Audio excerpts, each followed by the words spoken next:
السلام علیکم ورحمۃ اللہ وبرکاتہ. الحمد للہ رب العالمین والصلاة والسلام علی سید المرسلین اما بعد. صدر علی وقار و حاضرات محفل، موضوع سخن ہے عالم اسلام اور نظریاتی جنگ. بقول شاعر ہے عجب صدی ہے کفر کی فضا چلی ہے مکر کی. عجب صدی ہے کفر کی فضا چلی ہے مکر کی. میدان یہ کچھ تو خون نہیں، یہ جنگ جنگ ہے فکر کی. آج میں ایک ایسی جنگ پر گفتگو کرنے جا رہی ہوں جو ہماری آنکھوں کے سامنے لڑی جا رہی ہے، لیکن ہم میں سے بہت سے لوگ اس کا ادراک نہیں کر پا رہے ہیں. یہ وہ جنگ نہیں جس میں میدانوں میں فوجیں ٹکراتی ہیں، نہ اس میں گولیاں چلتی ہیں، نہ دھماکے ہوتے ہیں، نہ ہی زمین پر خون بہتا ہے، مگر اس جنگ کا اثر ہر مسلمان کی زندگی پر ہے. یہ جنگ ہمارے ذہنوں پر، ہمارے عقائد پر اور ہماری اسلامی شناخت پر مسلط کی جا رہی ہے. اس جنگ کو ہم نظریاتی جنگ کہتے ہیں. میری اسلامی بہنوں، یہ نظریاتی جنگ ہمیں ہمارے دین سے دور کرنے کے لیے ہر ممکن طریقہ اختیار کر رہی ہے. ثقافتی الغار اور سوشل میڈیا وغیرہ کے ذریعے ہمیں باور کرایا جا رہا ہے کہ اسلام ایک پرانا دقیانوس اور غیر ترقی یافتہ مذہب ہے. مگر کیا یہ واقعی حقیقت ہے؟ کیا اسلام واقعی دہشت گرد ہے؟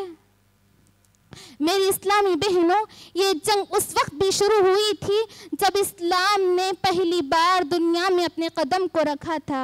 جب نبی صلی اللہ علیہ وسلم نے توحید کی دعوت دی تو قریش نے سب سے پہلا حملہ آپ کے نظریات پر کیا. انہوں نے آپ پر الزامات لگائے اور آپ کے پیغام کو جھوٹا ثابت کرنے کے لیے ہر ممکن کوشش کی تاکہ لوگ حق سے دور ہو جائیں. لیکن قرآن ہمیں بتاتا ہے کہ باطل کا یہ ہتھیار ہمیشہ ناکام ہوتا آیا ہے. اللہ تعالیٰ کا ارشاد ہے وَلَا يَزَالُونَ يُقَاتِلُونَكُمْ حَتَّى يَرُدُّوكُمْ عَنْ دِينِكُمْ إِنِ اسْتَطَاعُوا. میری اسلامی بہنوں، یہی کچھ آج بھی ہو رہا ہے. آج دشمن جانتا ہے کہ اگر مسلمانوں کو شکست دینی ہے تو اس کا سب سے مؤثر طریقہ یہی ہے کہ انہیں ان کی نظریات سے ہٹا دیا جائے. اسی لیے آج میڈیا، تعلیمی نظام، سوشل نیٹ ورکس اور ثقافتی الغار کے ذریعے ہمارے عقائد کو کمزور کرنے کی کوشش کی جا رہی ہے. اگر ہم میڈیا کی بات کریں تو معلوم ہوگا کہ فلموں اور ڈراموں کے ذریعے اسلامی اقدار پر حملے کیے جا رہے ہیں. ہمیں ایسے کردار دکھائے جاتے ہیں جو بظاہر مسلمان ہوتے ہیں لیکن ان کی زندگی اسلامی اصولوں سے بالکل مختلف ہوتی ہے.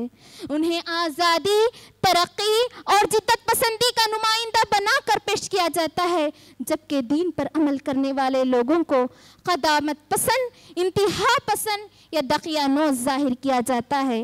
اس کا واحد مقصد صرف یہ ہے کہ ہمارے ذہنوں میں یہ خیال بٹھا دیا جائے کہ اگر ہمیں ترقی کرنی ہے تو ہمیں اپنے دین سے پیچھا چھڑانا ہوگا.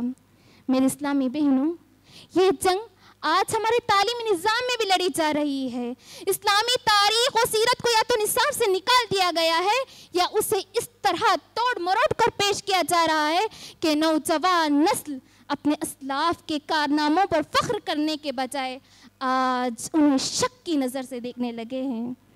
ہمارے نصاب میں مغربی فلسفوں کو زیادہ اہمیت دی جا رہی ہے جبکہ اسلامی اصولوں کو محدود کر دیا گیا ہے.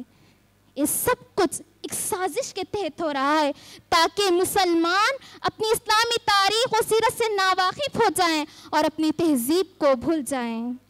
میرے اسلامی بہنوں، اب سوال یہ اٹھتا ہے کہ ہم نظریاتی حملے کا جواب کیسے دیں؟ کیا ہم خاموش بیٹھ کر تماشا دیکھتے رہیں یا پھر ہم اس کا کوئی حل نکالیں؟ میری اسلامی بہنوں، اللہ تعالیٰ نے ہمیں ہر دور کے چیلنجز سے نپٹنے کا طریقہ سکھایا ہے. اگر ہم اس جنگ میں کامیابی حاصل کرنا چاہتے ہیں تو ہمیں سب سے پہلے اپنے بنیادوں کو مضبوط کرنا ہوگا، قرآن و سنت کی طرف رجوع کرنا ہوگا، کیونکہ یہی اصل طاقت ہے۔ آپ صلی اللہ علیہ وسلم نے حجۃ الوداع کے موقع پر اسی بات کی طرف اشارہ کرتے ہوئے فرمایا، ترکت فیکم امرین لن تضلوا ما تمسکتم بہما کتاب اللہ و سنتی۔ میری اسلامی بہنوں، یہ نظریاتی جنگ بہت خطرناک ہے، لیکن اس کا مقابلہ ناممکن نہیں۔ اگر ہم اپنے ذمہ داریوں کو پہچانیں، اپنے دین کو سیکھیں اور دشمن کی چالوں کو سمجھیں، تو پھر انشاءاللہ ہم اس جنگ میں ضرور کامیاب ہوں گے۔ میری اسلامی بہنوں، ہمیں سب سے پہلے اپنا دین سیکھنا ہوگا تاکہ ہم اس نظریاتی حملے کا مقابلہ کر سکیں۔ دوسرا کام جو ہمیں کرنا ہے وہ یہ ہے کہ اسلامی نقطۂ نظر، سوچ و فکر کو مضبوط کرنا ہوگا۔ اگر دشمن میڈیا کے ذریعے اسلام کے خلاف پروپیگنڈا کر رہا ہے تو ہمیں بھی اپنا میڈیا مضبوط کرنا ہوگا تاکہ اسلام کی حقیقی تصویر دنیا کے سامنے پیش کر سکیں۔ ہمیں سوشل میڈیا یا ویب سائٹس اور دیگر ذرائع کو استعمال کر کے اسلام کی حقیقی پیغام پھیلانا ہوگا۔ میری اسلامی بہنوں، یہ جنگ بہت خطرناک ہے، اور تیسری چیز یہ ہے کہ ہمیں اپنی نئی نسل کو دین کی سچی تعلیم دیں۔ ہمیں اپنے بچوں کو صرف دنیاوی تعلیم نہیں بلکہ دین کی سچی تعلیم